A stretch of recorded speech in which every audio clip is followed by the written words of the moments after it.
तो चलो बच्चों, इलेक्ट्रोकेमिस्ट्री में हमारी आज की टॉपिक है कमर्शियल सेल। और कमर्शियल सेल को हम पहले से जानते हैं, देखे हैं, कई उपकरणों में यूज होते हैं, जैसे रेडियो हुआ, टॉर्च हुआ, घड़ी हुई, या कोई भी इलेक्ट्रॉनिक उपकरण है। तो बहुत सारे उपकरणों में कमर्शियल सेल यूज होते हैं। उनके बारे में पहले से हम उनको देख रहे हैं, परिचित हैं, जान रहे हैं। कमर्शियल सेल कुल दो प्रकार के होते हैं। दो प्रकार के होते हैं, और ये दो प्रकार हैं। पहला है प्राथमिक सेल, और दूसरा प्रकार है द्वितीयक सेल का। ये प्राइमरी सेल हो गया, प्राइमरी सेल, और ये सेकेंडरी सेल। तो प्राथमिक सेल वे सेल हैं जिनको हम चार्ज नहीं कर सकते, यानी जिन सेलों में सेल अभिक्रिया केवल एक ही डायरेक्शन में चलती है, और सेल अभिक्रिया एक डायरेक्शन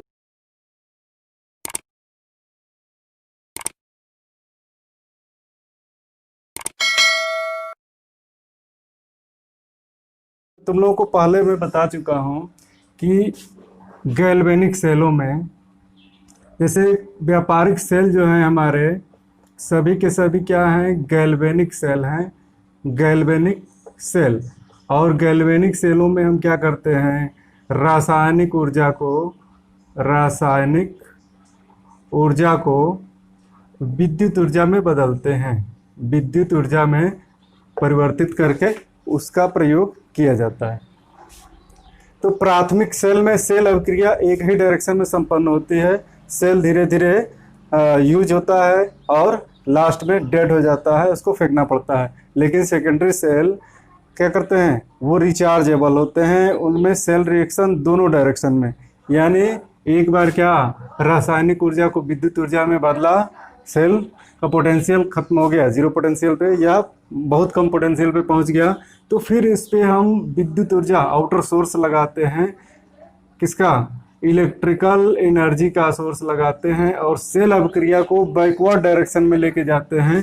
तब क्या होता है? केमिकल एनर्जी में चेंज हो जाता है, इलेक्ट्रिकल एनर्जी, यानी कि उसको चार्ज कर लेते हैं, फिर यूज करते हैं। इसलिए इनको सेकेंडरी सेल कहते हैं। तो सेकेंडरी सेल में ये जान गए कि सेल अभिक्रिया दोनों डायरेक्शन में, और प्राइमरी सेल में एक ही डायरेक्शन में। तो इन पॉइंट्स को जरा लिख लेते हैं। प्राथमिक सेल में सेल अभिक्रिया एक ही दिशा में संपन्न होती है। और दूसरा पॉइंट हो गया हमारा, इनको चार्ज नहीं किया जा सकता, यानी नॉट रिचार्जेबल होते हैं, नहीं किया जा सकता। और अगर सेकेंडरी सेलों की बात करें तो इनमें क्या होगा? सेल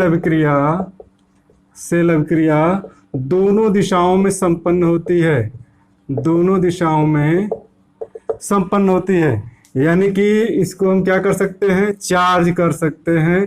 तो इनको बार बार चार्ज करके प्रयोग में लाया जाता है, प्रयोग में लिया जाता है। ठीक है? तो ये सेल तो बार बार यूज होते हैं, ये एक बार यूज हुए, डेड हुए, उसके बाद फेंकना है।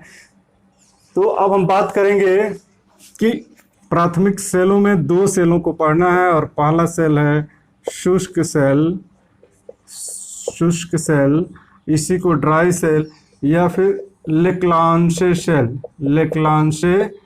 सेल कहते हैं। क्योंकि लेक्लांशे नाम के वैज्ञानिक ने इसको पहली बार बनाया था, तो उन्हीं के नाम पे इसको लेक्लांशे सेल भी कहते हैं।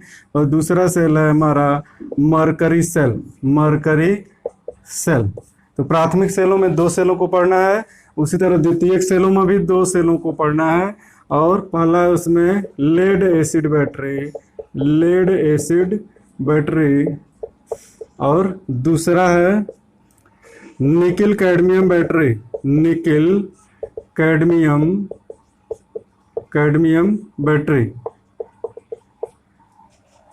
इन सेलों के अलावा एक और सेल हमको पढ़ना है जिसको कहते हैं ईंधन सेल। ईंधन सेल, इसको सेकेंडरी सेलों के अंतर्गत रख सकते हैं, कारण उसका हम बाद में बताएंगे जब ईंधन सेल पढ़ा जाएगा। तो फ्यूल सेल, फ्यूल सेल। तो सबसे पहले हम शुरू करने जा रहे हैं शुष्क सेल को। तो शुष्क सेल के लिए हेडिंग डालते हैं। तो शुष्क सेलों से तो हम ऑलरेडी परिचित हैं, प्रत्येक घर में लगभग इनका यूज होता ही है।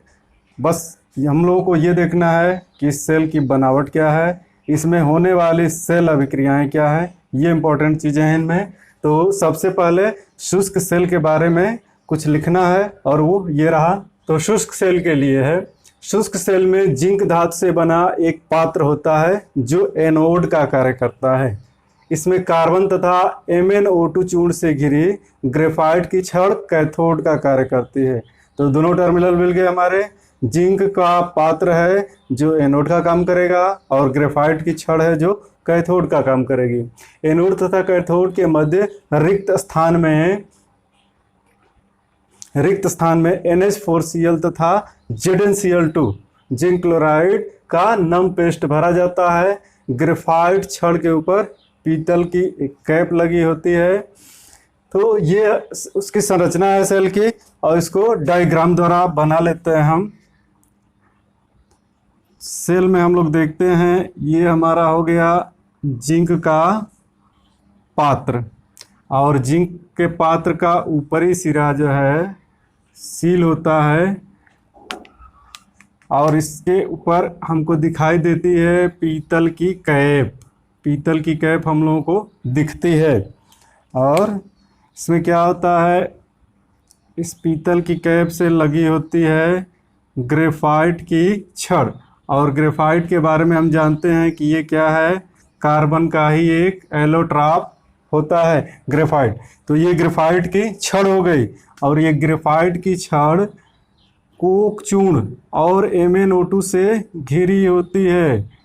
तो इसके लिए एक बॉर्डर लाइन हम बना दे रहे हैं। ग्रेफाइट की छड़ घिरी होती है MnO2 और कोक चूर्ण द्वारा। तो इसमें भरा होता है MnO2 और कार्बन का चूर्ण।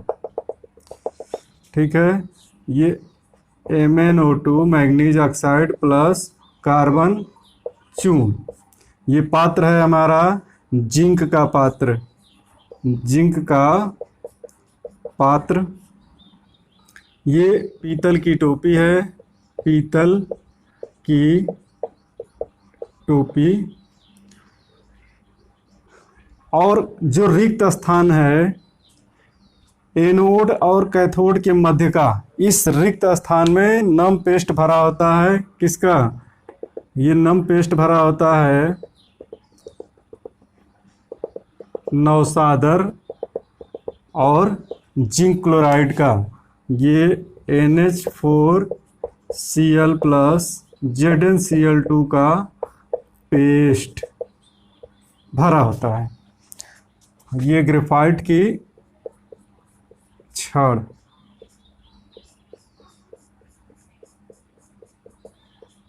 ठीक है, अब इसके टर्मिनल्स को देख लेते हैं। पॉजिटिव टर्मिनल कौन सा है, नेगेटिव टर्मिनल कौन सा है। तो पीतल की टोपी और ये है ग्रेफाइट की छड़। ग्रेफाइट की छड़ जिसको हम लोगों ने लिखा हुआ है कि कैथोड का कार्य करती है। कैथोड यानी ये कैथोड है, और कैथोड गैल्वेनिक सेल में कैथोड के ऊपर पॉजिटिव चार्ज होता है, ये हम लोग जान रहे हैं। इसके बाद नीचे जिंक का पात्र है, यह एनोड का कार्य करता है, एनोड का, और एनोड के ऊपर गैल्वेनिक सेल में नेगेटिव चार्ज होता है, ये भी हम लोगों को पता है। तो ये ड्राई सेल की आंतरिक संरचना होती है। अब हमको ये देखना है कि सेल अभिक्रिया इसमें क्या होती है। तो सेल अभिक्रिया जो बहुत इंपॉर्टेंट है, एनोड पर, एट एनोड पे कौन सी अभिक्रिया होने जा रही है। एनोड हमारा बना हुआ है, जिंक का पात्र है, और एनोड पे हमेशा ऑक्सीडेशन होता है।